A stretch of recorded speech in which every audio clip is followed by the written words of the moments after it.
Hello, hello, and welcome back to the Industrially Organized podcast, where we break down the real drivers of career success using a mix of psychology, strategy, and just enough truth to make you pause and say, okay, I needed that.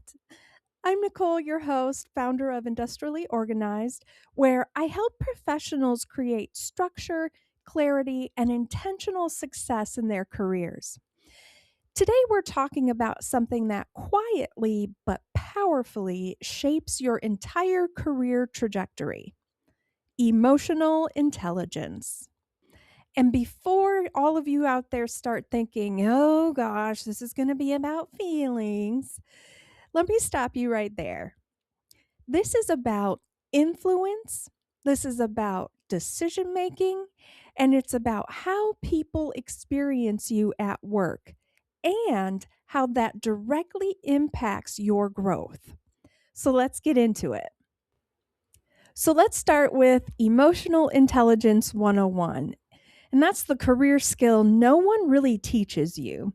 So we're going to start at the foundation. Emotional intelligence, often called EQ, was popularized by Daniel Goleman, and he pioneered the 5 key components of emotional intelligence. The first one is self-awareness, which is understanding your strengths, your weaknesses, and how you show up. The second is self-regulation. So that's you managing your reactions instead of letting them manage you.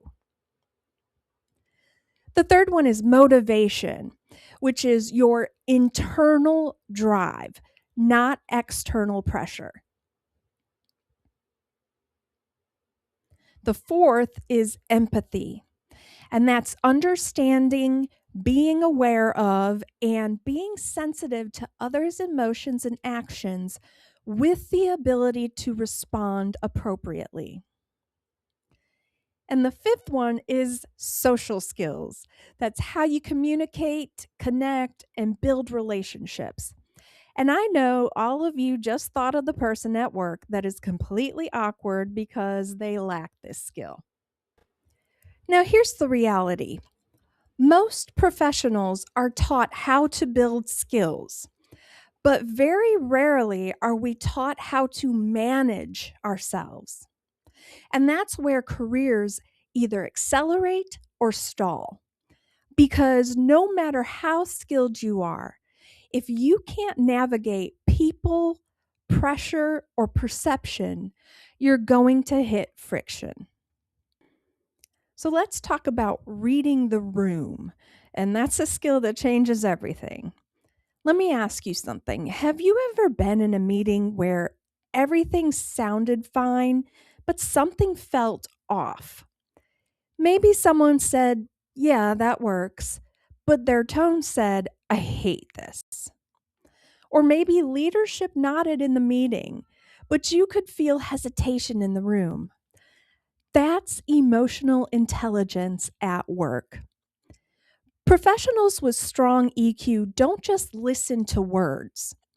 They read tone, energy, body language, timing, and hesitation. And more importantly, they adjust. They know when to speak, when to pause, when to push, and when to step back. This is what separates people who are technically strong from people who are influential. Emotional intelligence builds trust, and trust builds careers. Let's talk about something that doesn't get enough attention. Trust is currency in your career, and emotional intelligence is how you build it. Think about the people you trust most at work. They probably understand your perspective. They communicate clearly. They don't overreact. They stay steady under pressure, and they make you feel heard. That's not accidental. That's EQ. And here's the part most people miss. You don't build trust by being the smartest person in the room. You build trust by being the person that people feel comfortable working with. Emotional intelligence helps you navigate difficult conversations without creating tension, helps you align with leadership without losing your voice, and it helps you manage expectations without damaging relationships. And when people trust you, they include you, they advocate for you, they think of you when opportunities open up. And that's how careers actually move forward. Here's a truth that might hit a little hard. People will forget what you said, and they will forget the details of your work, but they will absolutely remember how you made them feel. At work, emotional intelligence shows up in small moments. Do you check in on people, or do you jump straight into tasks? Do you communicate clearly or leave people confused? Do you handle feedback constructively or immediately get defensive? These moments build your professional reputation over time. And your reputation, that's what people talk about when you're not in the room. Next up is how emotional intelligence shapes strong teams and your place within them. Let's zoom out for a second. Work environments aren't just built on strategy and execution. They're built on how people interact. Teams with high emotional intelligence tend to be more collaborative, more resilient. They're better at handling stress. They're more aligned in their communication. And they're typically more invested in their work. And here's where this connects to your career. When you bring emotional intelligence into a team, you naturally become someone who can stabilize situations, who improves communication, who reduces friction, and who can build cohesion. And that's leadership behavior, even if you don't have the title yet. Let's make this real and talk about examples of emotional intelligence in real work scenarios. First scenario is the high stress meeting. So you're sitting in a meeting and the tension is building. People are short, the communication is off. For you, instead of reacting emotionally, you stay calm, you clarify points, and redirect the conversation. And you just became the grounding presence in the room. Next is the communication situation. So you're having a conversation and something you said gets taken the wrong way. Instead of getting defensive about it, you ask questions and seek clarity around what exactly was misunderstood or taken the wrong way. And then a simple comment of, "Oh, that's not how I meant it to come across," or, "I'm sorry, I may not have explained it clearly." And from there, you calmly make the correction and move on.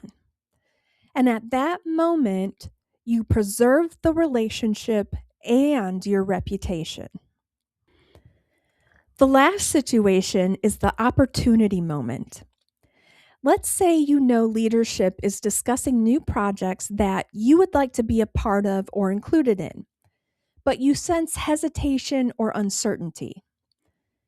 You step in thoughtfully, not aggressively, and position yourself with confidence and awareness. Give some impactful feedback that would leave leadership with something to perk their interest in your ability. That's how visibility happens. Now, I know everyone is thinking, how do you build your emotional intelligence? Well, here's the good news. This is a skill that you can build, and you're going to start here. First, I want you to reflect regularly. Ask yourself, how did I show up? How did others respond?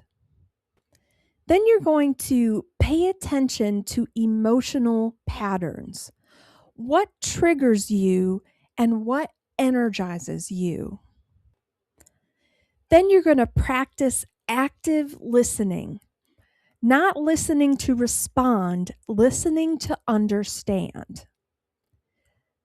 Then I want you to observe more than you speak. You'll learn more from watching than reacting. And lastly, stay curious about people. Curiosity builds empathy, and empathy builds connection. This is exactly the kind of work I walk through with my clients inside Industrially Organized, because this is where real transformation happens. So let's bring this all together. Emotional intelligence is your career advantage. Technical skills will get your foot in the door, but emotional intelligence determines how far you go. It shapes how people perceive you, how you handle challenges, how you build relationships, and how you step into opportunities. Your emotional intelligence is not just a soft skill, it's a career defining skill. And if you want to take control of your career path intentionally, strategically, and confidently, this is one of the most important areas to invest in. That's it for today's episode, and thank you for being here with me on the Industrially Organized podcast. As always, stay intentional, stay aware, and build your success on purpose. Come chat with me and connect with me on my socials. I'd love to hear what topics you want me to talk about. Thanks again, and I'll see you next time.